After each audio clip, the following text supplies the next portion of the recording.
Hi, I'm Ed Zenas. Most of you know me as Sharkman. We've met at fishing shows, salmon derbies, and tackle shops all over North America talking about the shark cannonball. We recently came back from an amazing fishing trip with our good friend Captain Jim Munoz up in Leland, Michigan. Not only was the fishing great, but we learned some amazing new things from Jim on how to fish with a shark. And we're going to show you some of that today. There have to be some fish down there before those rods are going to go off. This picture quality? Oh, I'm sorry? Oh yeah, there's a... We're starting to mark them now. Those red spots on there? Red spots right there, Kings. Well, it's true that... There we go.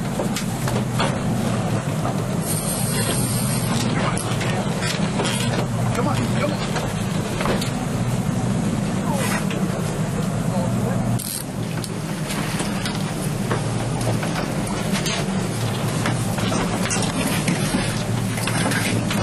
Hey, look at that.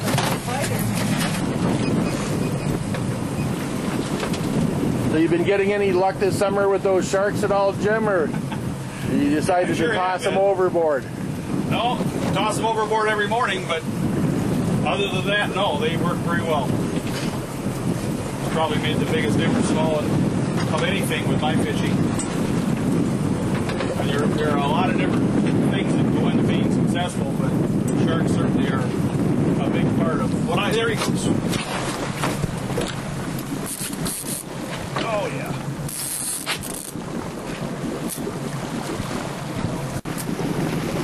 Holy cow, this thing's wearing me out. Wow.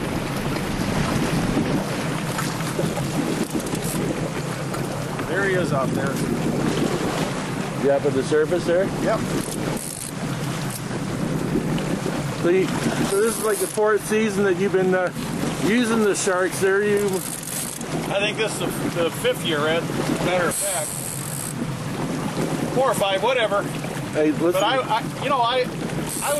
was a good fisherman before I started using sharks. But I think I'm a lot better now because of the sharks. And this year has just been unreal. Our fish have been so plentiful out here. We fish by the Manitou Islands, and they're big and strong, and lots of them. And here we are mid-September. Most of the fish we catch out here today are going to be 3-year-old fish. Yep. But they're going to be in that 10 to 15 pound class range. You can't ask for anything nicer than that. No, it's Oh! Get the jump.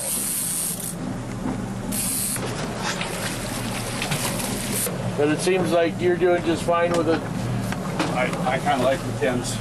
Yeah, if you don't have to put the wear and tear on your equipment, and you know, some guys say, well, what's a little bit of swing back anyways, you know, I mean. Well, I don't, the thing is, it's been such a different year this year.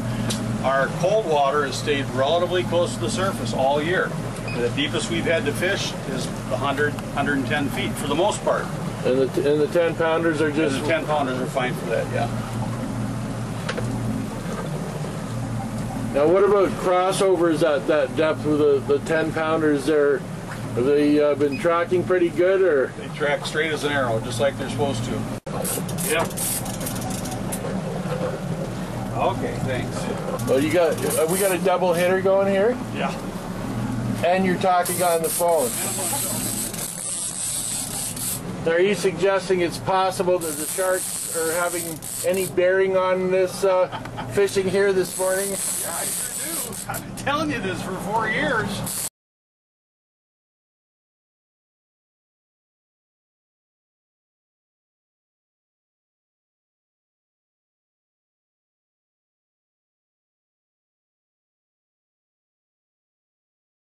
Right.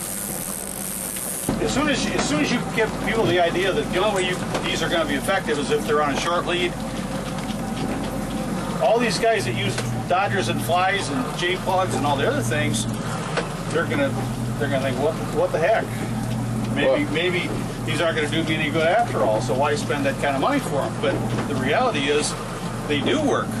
I mean, you do not have to have a 3 or 4 foot lead behind that ball to make these things work. That's my theory anyway. Well, you'd be surprised how many guys tell me that, Jim. Well, you know, we're just going through a learning curve, and, sure. and you know, I'm pretty stubborn by nature too. You know, like I like the side wash compared to the treble hook, and I'd rather not go fishing if I had to use a J plug or a body bait. You know, I got enough stress in my life already when I'm watching those rods bounce around all over the place. You know. See, why limit yourself like that? I mean, there are a lot of ways to catch fish, and that's what I learned many years ago. And that's the other thing. You know, a lot of guys don't use sharks, and they catch fish. Hey, I mean, that's the bottom line. All that I've maintained through the last 4 or 5 years, ever since I've been using them, is that these make it a lot easier to do that. And when I'm catching fish, I'm going to catch a lot more fish than you are if you're not using them. That's just an absolute fact. I've told fishermen all over North America, I said, look, when you're hunting them down one fish at a time, they'll give you a bit of an advantage. A big advantage. And there are times that the fish go dormant. They don't want to feed. It doesn't matter what you put down there. But you'll still pick off that stray fish even when they're not on a... And that was the philosophy originally with the shark. If it'll just get that 1 or 2 fish in the box on a slow day, well then... They do a lot more than that. You see, it's funny. I mean, just like even today. We've been out here for, what, 2 hours? 2.5 hours? Early, they were hitting those spoons pretty well. But now they've stopped hitting the spoons and they've gone to the dodgers and flies. Well, as a captain, I can't keep running spoons if they're going to hit something else. Absolutely. And they're not going to hit the spoons. Absolutely. So the bottom line with my business is putting fish in the boat. And whether that's using a short lead with spoons, I guess I'd rather do that because it's an easier way to fish. And you put them out there real close to your ball, and you're not worrying about things way behind the boat, or getting a small fish on and not seeing it. It's just a lot easier to use spoons like that. But it's not the only way to catch fish. And that's why these dodgers, if they want to hit dodgers and flies, I give them dodgers and flies. But even when they're really on a feed and they're hitting those dodgers good, I always keep at least 1 spoon in the water. Usually, at some time they'll start hitting spoons again. And they're telling me that they want spoons, so I'll put another one down. The spoon, and they were gone. Yes, there's another one. On that one. You have to fill these out just to keep records? Yeah. Wow. Number of fishermen, resident, non-resident, grid you fished in, the whole works. And these are the fish that I took in August. Wow. This is 2 a day. 2 a day every day. So we're looking at 30, 35, 25. There's the whole thing. There's over 500 fish there. And I'm not the only guy that does this. I mean, we've got 9 boats out of our harbor. Now, they might not all catch this many, but this is a lot of fish. Oh, man.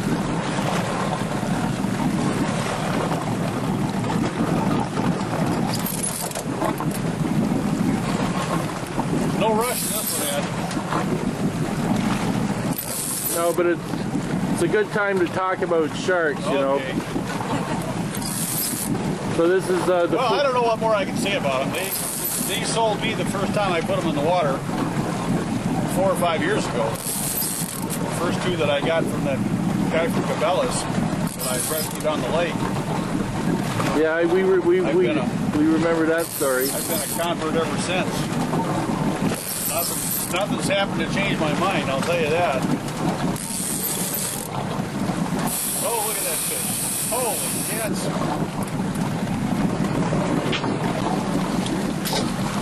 You won't see me go salmon fishing without these babies. Yeah.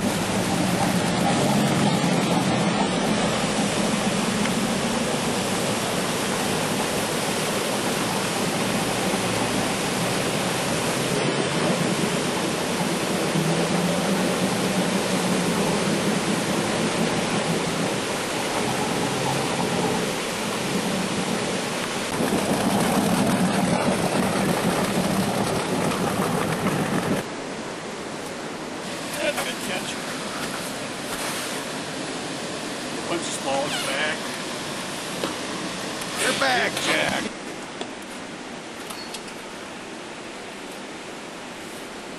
Up here. Explain myself. You have a lot of explaining to do. A lot of explaining to do. These things are very instrumental in what I do.